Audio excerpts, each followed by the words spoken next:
Nurse Levy? Napatingin ako sa likod ko at agad na napangiti nang makita siya. Hello po. Upo po kayo. Bati ko sa kanya. Agad din naman siyang umupo sa harap ko at agad na nag-order ng kape at cake. Diyos ko, akala ko kape lang. May pa-cake rin pala. Nice choice. Gusto ko talagang magpasalamat sa iyo. Maayos na ang lagay ng asawa ko at sa katunayan ay nagising na siya kanina.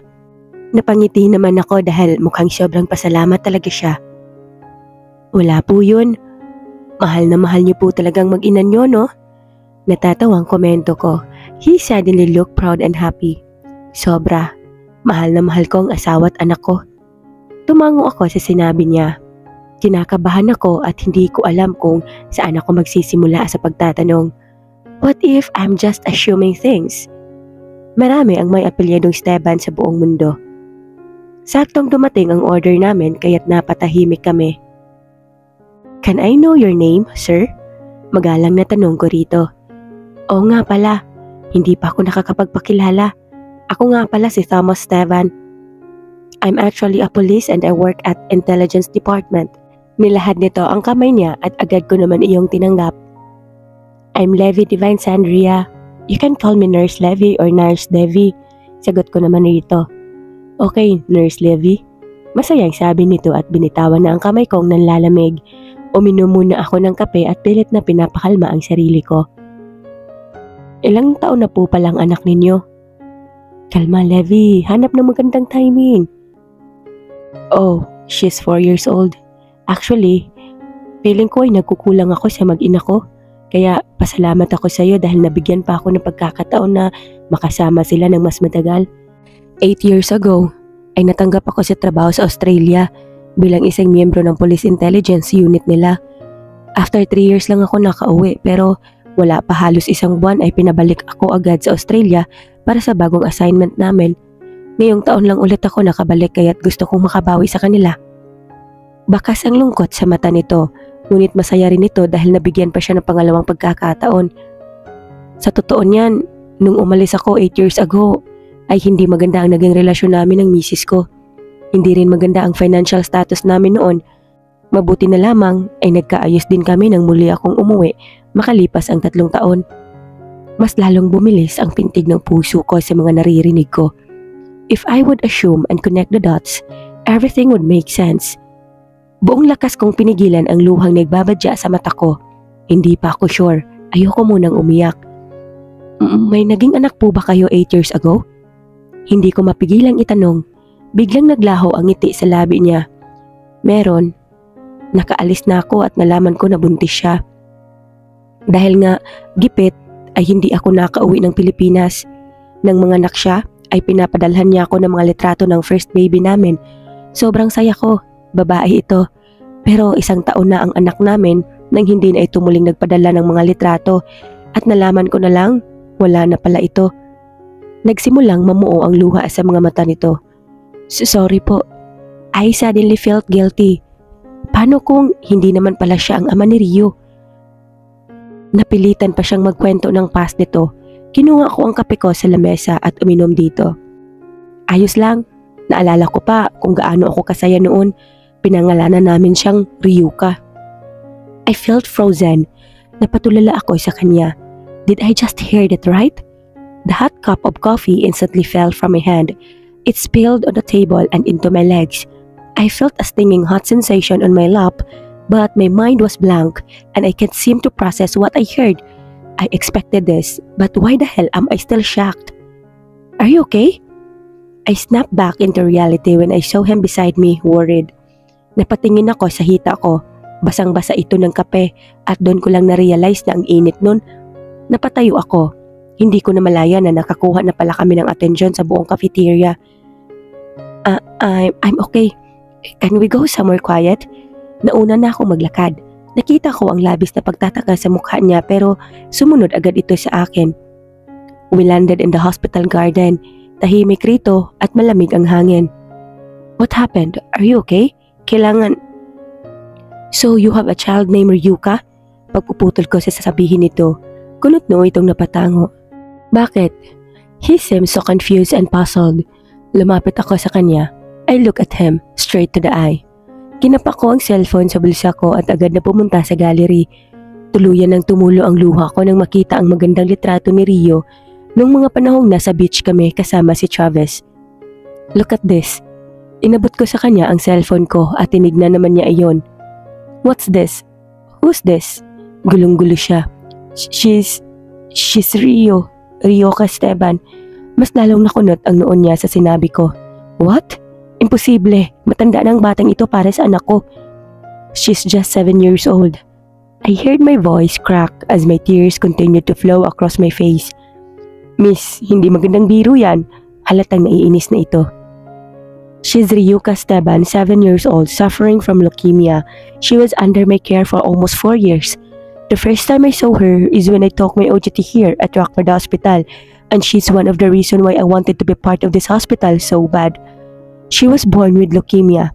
1 year old ito nang unang ma-admit sa ospital. Since then, hindi na siya nakalabas ng ospital dahil lumalala ang sakit nito. After 3 damn years, bigla na lamang nawala ang guardian nito, parang bula. Shock and pain was evident in his eyes, but I continued talking. 4 years ago when I first saw her, I was taking my OJT back then. I saw her, pathetically hopeless. She's sad, she's lonely, and left to die alone.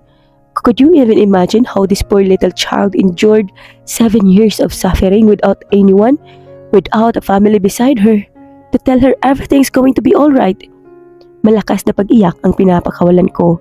Kung may makakakita man sa amin, ay wala na akong pakialam. The man in front of me was also crying. You're lying. Saad nito. I bitterly smiled. Umiling ako sa kanya. I hope I was. I'm dead serious. You can go and check files if you want. Don't tell me, where is she right now?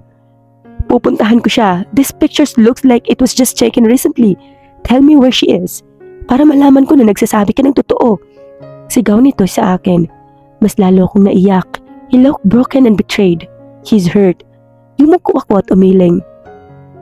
You're awake late. Mahinang saad ko. Marahas niyang hinawakan ang braso ko kaya't napaangat ang tingin ko rito. Samot-saring emosyon ang nasa mukha niya. Galit, takot, sakit at kalungkutan. What do you mean? She's dead. Napanganga ito at lumuwag ang pagkakapit sa braso ko. Umiling ito na parabang hindi makapaniwala sa sinabi ko. Bigla na lamang itong tumakbo papasok sa loob ng ospital.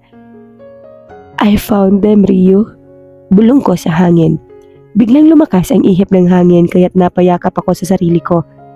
Are you happy? Sana hinintay mo sila. Sana hindi ka muna umalis.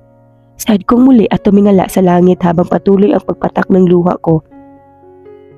My baby is crying. Napatigil ako sa madramang pag-iyak ko nang maramdaman ko ang mainit na bisig na nabalot sa akin mula sa likod ko. His familiar scent and warmth instantly gave me comfort, ngunit mas lalo lamang akong naiyak. Stop crying. She's happy right now. Pagpapatahan nito sa akin, hinawakan niya ang balikat ko at iniharap sa kanya. I told you to stay at your room. May bahid ng inis sa boses nito habang pinupunasan ang luha ko. Hindi na ako sumagot at agad siyang niyakap. I don't know what to feel. Malungkot ako dahil hindi man lang nila naabutan si Rio. Galit ako dahil masaya sila habang nagdurusa si Rio. Pero masaya ako na nakita ko rin sila. I don't know what to feel also. Ilang minuto pa ang lumipas bago ako makaget over sa drama ko. Mabigat sa dibdib pero I feel fulfilled. It might be a little late, at least I found them at nalaman na nila. Are you done crying? Tanong ni Drevon na hanggang ngayon ay nasa tabi ko at kasalukuyan kaming nakaupo sa isang pangdalawahang swing ng garden. Oo, tara balik na tayo sa loob. Yaya ko rito. I'll take you home. Tumayo na ito at inilahad ang kamay sa akin. Tinanggap ko iyon at sabay kaming naglakad papasok sa ospital. Nakakailang ang mga titig na binibigay sa amin ng mga kapwa ko nurse at doctor na nakakasalubong namin. Sino ba naman ang hindi mapapalingon? Ka-holding hands ko lang naman ang CEO ng hospital na ito. Drevon, magtatrabaho na ako bukas. Sabi ko sa kanya habang busy siya sa pagmamaneho ng kotse niya. No, you should rest. Sagot nito nang hindi man lang ako tinitignan. Maayos ng pakiramdam ko, tsaka baka sabihin nila porket boyfriend kita pwede na akong umabsent-absent sa hospital. Nakita ko ang pagngisi nito sa sinabi ko. May nasabi ba akong mali? Okay, you should go to work tomorrow. Napangiti ako sa sinabi niya. Mabilis naman palang kausap to eh. Ilang minuto pa ay narating rin namin ang apartment ko. Ayoko pa sanang makarating dahil mamimiss ko siya pero wala Ganon talaga. Nauna na siyang bumaba sa sasakyan at umikot para pagbuksan ako ng pintuan. Hindi ka na ba papasok sa loob? Tanong ko rito habang naglalakad kami papunta sa pintuan ng want to sleep at our house? Biglang tanong nito. Muntik na akong mabulunan sa sariling laway sa sinabi niya. Seriously? Kikiligin na ba ako dahil parang namimiss niya ako agad? Hindi ko mapigilang mapangiti sa naisip ko. Bakit naman? May pasok ako bukas. Sagot ko rito. Pero sa totoo lang, gusto ko talaga sumama. Siyempre, pabibi konti. Kumuha ka ng damit mo tapos sa bahay ka na matulog. Seryoso pa rin nasabi nito. Alanganin akong tumango at naglakad papasok sa bahay. He looked so uncomfortable and alert. Hindi ko na lamang iyon pinansin at agad na kumuha ng bag at nilagay doon ang uniform ko at extra na damit. Matapos kong ayusin ang mga dadalhin ko, ay sabay na kaming lumabas at nilak ang bahay. I smell something fishy. I feel something is wrong kaya't hindi na ako nagsalita pa at pumayag na sumama sa kanya. Pumasok kami sa kotse at agad niya iyong pinaalis sa lugar. He keeps on looking at his side mirror and I saw him clenching his jaw. Bigla akong kinabahan at pasimpleng sumilip sa side mirror na nasa side ko. Ganito kasing napapanood ko sa action movies. Yung may susunod na sasakyan sa likod mo at ang ending, magpuputukan ng baril. Minsan naiisip ko paano nila nalalaman na may nakasunod sa kanila kung ang dami-daming kotse ang nasa likod nila. Like, hello, ikaw lang bang may karapatang dumaan sa highway na ito? Nag-observe pa ako ng mga pangyayari. Drevon was really silent and he looked deadly serious and cold. Kumaliwa ang sasakyan ni Drevon sa isang intersection at may isang itim na kotse ang nakasunod pa rin sa sasakyan namin. Ayoko naman mag-assume na sinusundan kami dahil hindi lang naman kami ang may karapatang kumaliwa ng highway. Napahawak ako sa seatbelt ko nang maramdaman ko ang biglang pagbilis ng sasakyan. Napatingin akong muli sa side mirror at bumilis rin ang nasa likod namin. Damn, sinusundan nga kami. We can't go there, Drevon. Inis na sigaw ko sa kanya nang makita yung tatahakin niya ang isang highway na wala man lang dumaraang kotse at wala man lang street lights. Why not? Tanong nito na parang wala lang. Siguro ay akala niya hindi ko alam. He's trying to be calm and composed in front of me. I know, there's someone following us. Hindi tayo pwedeng dumaan dyan. Pag aabutan nila tayo, wala na tayong ligtas. Walang tutulong. Trust me, baby. Hindi na ako nakasagot rito. Kinalma ko ang nagwawala akong puso at pilit na nilalabanan ang takot sa puso ko. Ginusto mo yan, girl. Laban lang. May pinindot ito mula sa sasakyan niya. Trace our location. We're being followed. Walang emosyong saan nito. Copy boss, I'll be there in 5 minutes. Shit! Sigaw ko nang makarinig ng sunod-sunod na putok ng baril nang tahakin na namin ang madilim na parte ng kalsada. Inis na mura ni Drevon at nakita ko ang pagtiimbagang niya at hinampas ang manibela ng sasakyan. Baby, close your eyes and cover your ears. Nag-aalalang sabi nito sa akin.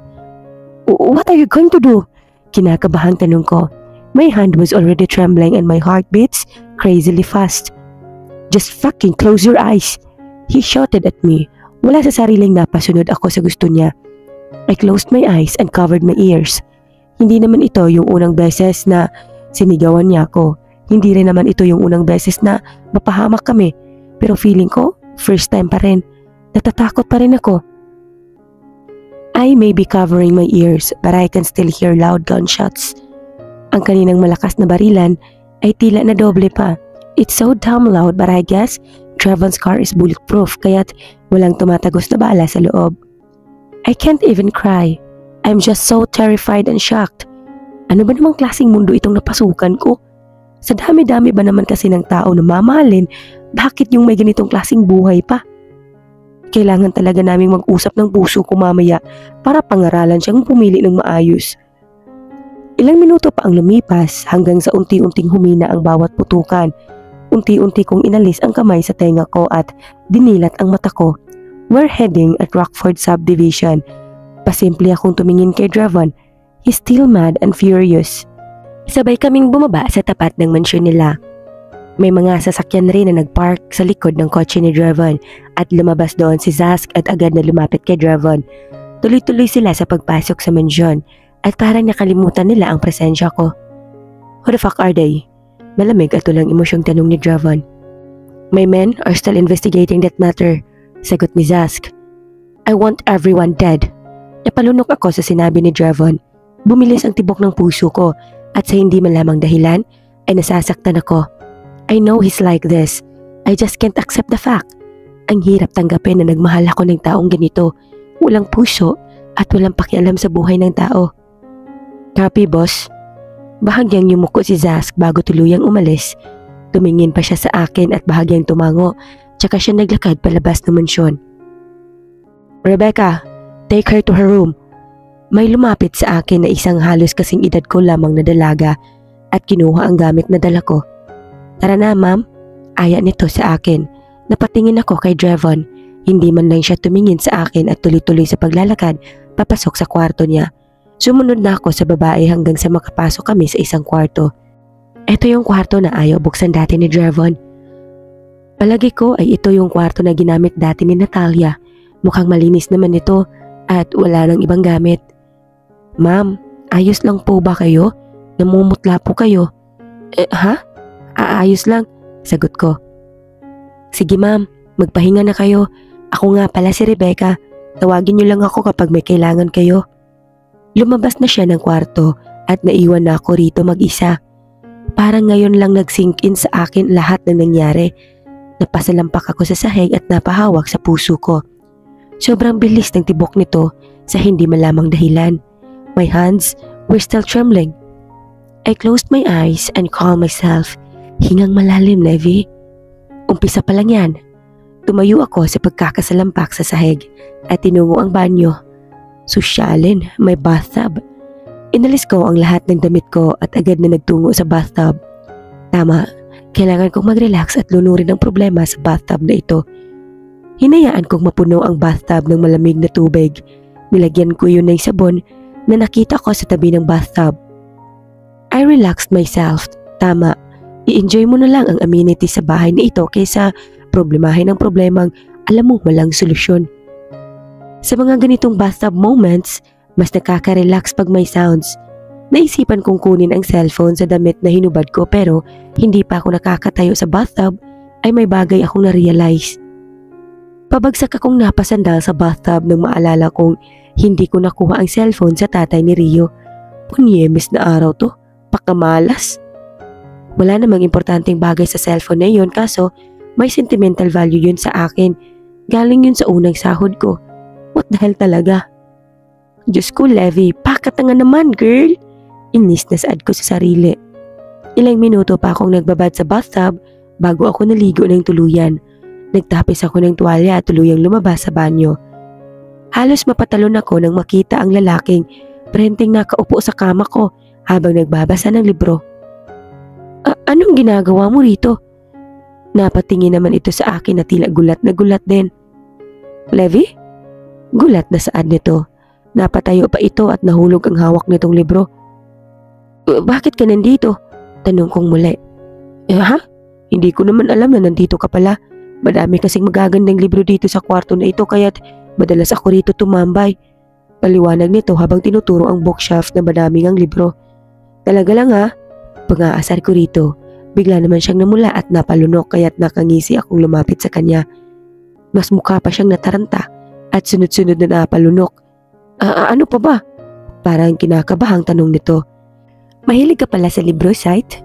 O baka naman nagdadala ka ng babae rito tuwing wala si Dravon? Pang-aasar ko sa kanya. Sa totoo lang ay matagal ko rin siyang hindi nakita kaya't medyo namimiss ko rin itong first crush ko. Lels. Gulat naman siyang napatingin sa akin at parang napipi ko na. Ha? Bakit naman dito pa ako magdadala ng babae? May bahay ako, uy. Sigaw nito sa akin. May bahay ka, wala kang pambiling libro? Pang-aasar ko pa rin. Ikaw din naman may bahay ka, wala kang pambili ng pagkain. Saan nito? Hoy, gusto mo bang sapakin kita? May pambili ako ng noodles at pancit canton. pagkain pa rin yun, uy. Namemersonal itong hayop na to ah. Tumawa lang ito ng malakas kaya't medyo nahawa rin ako sa tawa niya. Nasa gitna kami ng pagtawa namin nang biglang bumukas ang pintuan. Sabay kaming napatigil sa pagtawa at halos manlamig ang katawan ko nang pumasok si Drevon. Napatigil kaming tatlo. Una siyang napatingin sa akin. Sa buong katawan ko hanggang sa dumapo ang mata niya sa lalaki na kaharap ko, si Sight. Labas. Sunod-sunod ang paglunok ko sa kakaibang lamig ng boses na ginamit niya. Nakakatakot, nakakapanginig ng sistema. Naglakad agad palabas si Sight hanggang sa kaming dalawa na lang ang naiwan sa loob ng kwarto. Matalim ang tingin niya na tila papatay ng tao. What the hell was that? Tila nagtitimping tanong nito. What? You're talking with a guy and you're naked? Napapitlag ako sa sobrang lakas ng sigaw niya. Halos mabasag ang eardrums ko. Naked agad? May tuwalya. Fuck, can you even see yourself right now? Sigaw nito muli. Napatingin naman ako agad sa malaking salamin na malapit sa akin hanggang hita ko ang tuwalya at hindi naman ganun kaikli. Do you want me to kill that guy? Sobrang galit na galit talaga siya. Pulang-pula ang mukha niya at lumalabas ang mga ugat sa leeg niya. Napalunok ako at sinalubong ang mga matatalim na tingin na binibigay niya. Papatay ka na naman? Halata niya bigla ito sa sinagot ko. I don't want you to kill for me. I don't want to see you killing someone. Ayoko, Drevon. Kung ganito rin lang ang lagi kong makikita habang magkarelasyon tayo, huwag na nating ituloy ito. Lalayo na lang ako. Before I could finish my sentence, I felt a soft lips crush into mine. Marahas ang paghalik nito at mahigpit ang pagkakahawak niya sa leeg at braso ko. I tried pushing him, but he's strong. I'm sorry, don't leave me, baby. Sabi nito sa gitna ng kanyang mga halik. Bago pa ako makasagot, ay siniil niyang muli ng halik ang labi ko. It was a wild and deep kisses, like he's craving for it. I felt an unfamiliar warmth in my body as he started to roam his hand in my body. He suddenly carried me like a bride, and the next thing I know, we were lying in a bed and he's on top of me. May pinindot siyang isang button mula sa gilid ng kama at bigla na lamang dumilim ang buong kwarto.